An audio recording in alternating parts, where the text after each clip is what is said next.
She utterly hated Betty White. Now we know the reason why Cloris Leachman harbored a special animosity for her, more so than for anyone else. Cloris Leachman entered the world on April 30th, 1926 in Des Moines, Iowa. Raised during the hardship of the Great Depression within a modest blue-collar family, her luminous presence and a natural gift for performance were evident from a young age. This led her to take part in community theater and school stage productions. This early fascination with acting grew into an enduring devotion that would define her life for over 7 decades, establishing her as one of the most resilient and treasured personalities in the American entertainment landscape. Her path to fame truly started when she enrolled at Northwestern University, where she pursued drama alongside other burgeoning talents like Paul Lynde and Charlton Heston. Following her studies, Cloris vied for the Miss America crown as Miss Chicago. While she didn't secure the title, the pageant provided a crucial stepping stone into the world of entertainment. With a natural aptitude for both stage and screen, she relocated to New York City to study with the renowned acting coach Elia Kazan at the prestigious Actors Studio, where she continued to refine her skills. Leachman's career in film and television gained significant momentum in the 1950s as she secured roles in a variety of television dramas and theatrical shows. However, her definitive breakthrough occurred with the 1971 film The Last Picture Show. Her compelling portrayal of Ruth Popper, a neglected housewife entangled in an affair, secured her an Academy Award for Best Supporting Actress. This acclaimed role not only demonstrated her profound dramatic capabilities, but also broadened the horizons of her career, establishing that she could navigate between comedy and drama with remarkable skill. And yet, despite her Oscar-winning dramatic achievements, it was arguably comedy that cemented her place in the public's mind. Leachman was a recurring muse for Mel Brooks, creating unforgettable characters in films such as Young Frankenstein,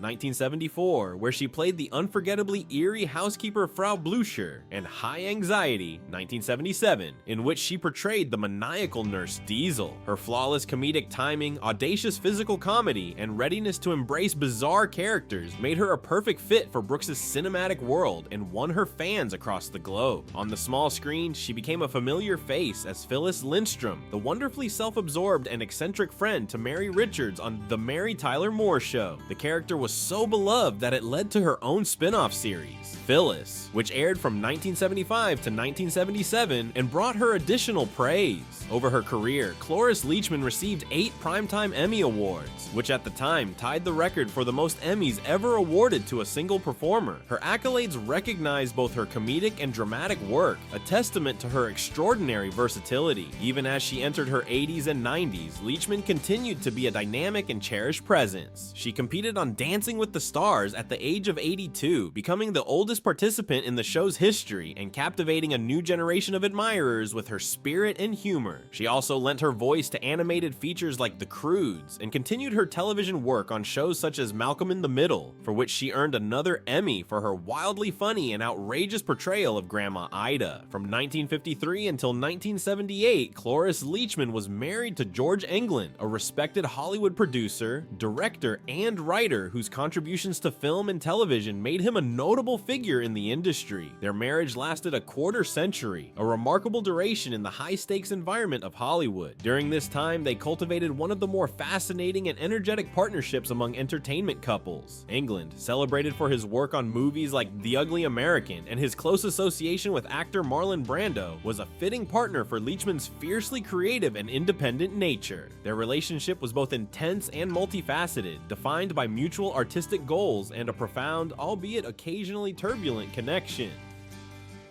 Through this marriage, Cloris's former mother-in-law was the one and only Mabel Albertson, a veteran character actress known to audiences for her appearances in a multitude of films and TV shows. Albertson, perhaps most famously recognized as the meddling mother of Darren Stevens on Bewitched, hailed from a line of show business professionals, giving Cloris an even deeper link to Hollywood's classic era. This familial tie to a previous generation of performers felt appropriate for Leachman, whose own career gracefully connected different periods of television and cinema.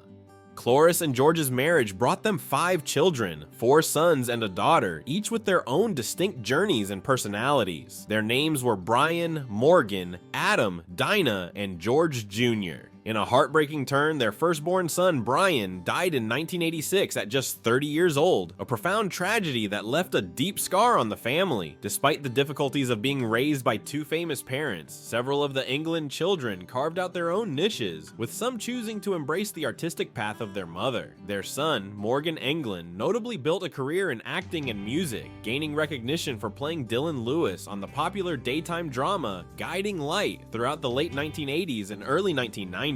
Morgan's dedication to the arts was a clear reflection of the powerful creative spirit his mother instilled in him, as she was not just a phenomenal actress, but also a supportive and encouraging figure in her children's lives. During the early 1960s, the England family lived in the prestigious Bel Air neighborhood of Los Angeles, a zip code synonymous with Hollywood royalty. Their neighbors included the legendary actress and singer Judy Garland, her then husband and producer Sidney Luft, and their children Lorna and Joey Luft. The families were in close proximity, and it was in this period that Leachman formed a quiet yet deeply compassionate bond with the Garland Luft children. In her book, Me and My Shadows, a family memoir, Lorna Luft offers a touching and clear picture of Cloris Leachman as a sanctuary of stability amid the turmoil of her youth. Lorna speaks frankly about the dysfunction and emotional chaos that often defined her home, stemming from her mother's battles with addiction and the volatile dynamics of her parents' marriage. In the midst of that chaos, Leachman emerged as a symbol of warmth, consistency, and maternal support. Lorna wrote that Leachman was the kind of mom I'd only seen on TV, a line that powerfully illustrates how Cloris's gentle nature stood in stark contrast to the emotional storm she experienced at home. While Cloris never pried into the Luft family's personal issues, her kindness was shown through her actions. She would discreetly cook homemade meals for Lorna and Joey, create a safe and inviting space for them, and give them the sort of gentle care that made her house a refuge. She did this not for acknowledgement, but out of simple empathy for children in need. This was a testament to her off-screen character, showing that she could bring comfort to others' lives, personifying the very qualities that would later make so many of her television roles so beloved. Cloris Leachman was never one to mince words or avoid a confrontation. Behind the shiny Emmy Awards and her quirky public image was a complex network of professional rivalries and private grudges. Of all the individuals she crossed paths with in her long and celebrated Hollywood career, there was perhaps no one who irked her quite like her contemporary Betty White. While both women were titans of comedy and pioneers on television, their relationship was poisoned by a deep-seated animosity that stewed for decades, sometimes masked by forced smiles for the cameras, but always simmering just below the surface. To grasp Cloris's resentment toward Betty White, one has to go beyond their shared success and explore the layers of professional envy, clashing personalities, and opposing values. Cloris, with her caustic humor and acerbic wit, was famously audacious, unconventional, and unpredictable, a comedic force who took pleasure in challenging norms and defying expectations. Betty, by contrast, had built a carefully crafted persona of unrelenting sweetness and charm, an image that Cloris reportedly viewed as inauthentic and manipulative. She acts like butter wouldn't melt in her mouth, Leachman once remarked, but don't be fooled. This comment, while seemingly a throwaway joke, was infused with a deeper sentiment. Cloris saw Betty not merely as a colleague, but as a meticulously managed brand that Hollywood embraced, often to Cloris's own detriment. The rivalry grew particularly sharp in the 1970s and 1980s, when both actresses were major television stars. Cloris earned high praise for her portrayal of the complicated and sharp-witted Phyllis Lindstrom on The Mary Tyler Moore Show, a role that brought her several Emmys. But Betty White, who joined the show later as the cloyingly sweet yet secretly venomous Sue Ann Nivens, quickly captivated audiences and critics alike. Many in the industry began to suggest that Betty's performance was eclipsing Cloris's. This shift in focus was said to have deeply rankled Leachman, who felt she had laid the show's comedic foundation only to be overshadowed by a newcomer.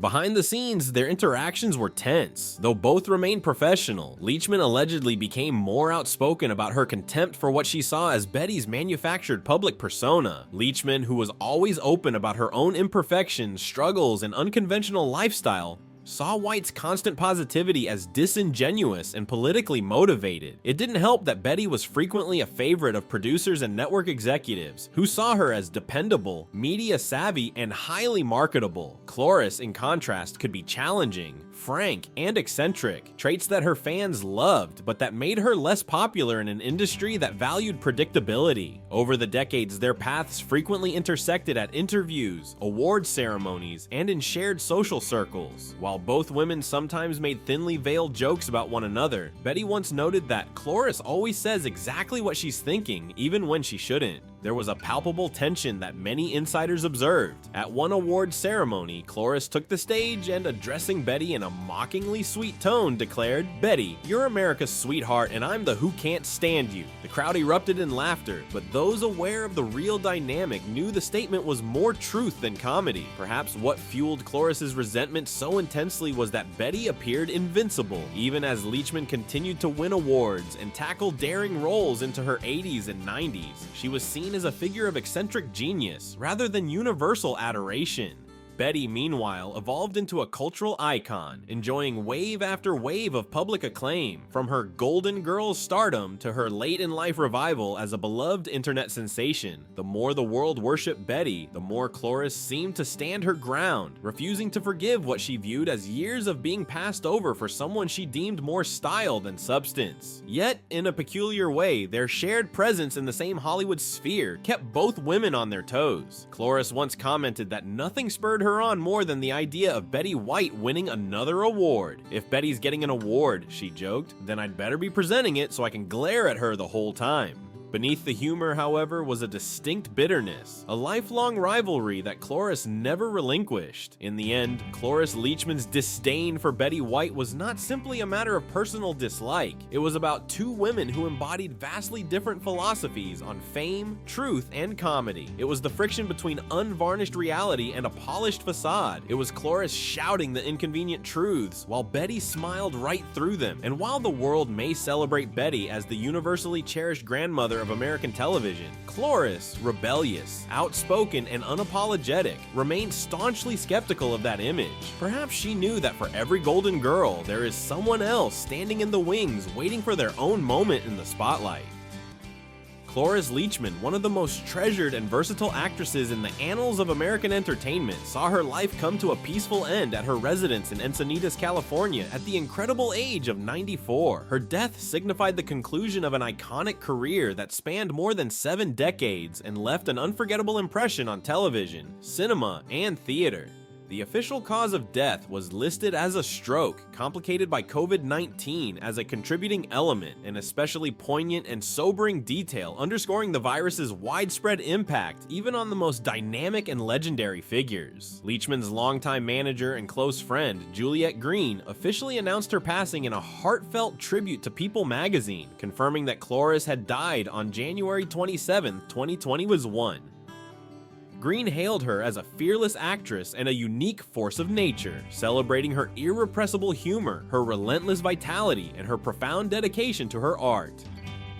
She emphasized the actress's incredible talent for moving seamlessly between comedy and drama, and noted how Leachman stayed sharp, witty, and spirited right to the end. The announcement prompted a flood of tributes from fans, friends, and colleagues from every generation who had admired her phenomenal body of work and vibrant personality. Additional confirmation came from Leachman's son, who spoke with the New York Times and verified the January 27th date. His words were concise but touching, acknowledging the family's devastation while also expressing deep gratitude for the long and rich life his mother had led. He remembered her not just as a performer of immense talent, but as a fiercely devoted and deeply funny woman whose energy brightened any room she entered.